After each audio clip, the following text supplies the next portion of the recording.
төрийнхөө талбайг дэлхийн тэнгэрт, олимпийн тэнгэрт мандуулна гэж гардаг учраас надад бол айх ирэх хаач байхгүй. Одоо тамирчин хүн болгоны хүсэл мөрөөдөл бол одоо алтан цахим төрийн талбайгаа одоо хийн дээвэрт одоо мандуулж төрийн доллоо эхлүүлэх л одоо ийм зорилго байдаг. Тэгэхээр тэр зорьсон зорилготой тэр өндөр оргил, тэр өндөр амжилтанд хүрэхийн тулд тэр хүнээс ямар их төсвөр төвчээр, ямар их урам зориг гарах үү? Тэр болгоныг одоо Монгол төрийн талбай, Монгол хүн гэдэг тэр омгш нь өгч идэв. Би гадагшаа гарвал намайг тэнд хинч алтан чимэг гэж мэдэггүй.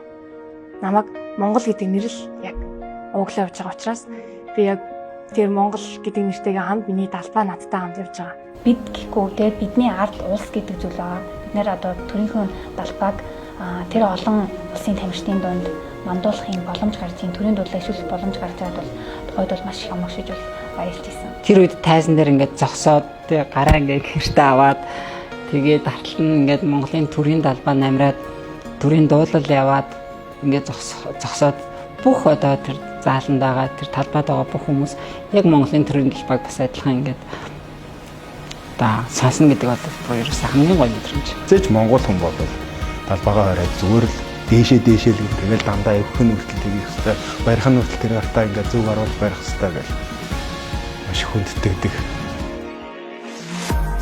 Үндэсний бахархалт төрийн талбайгаар Гиннесийн амжилтыг хамтдаа шинжилцгээе.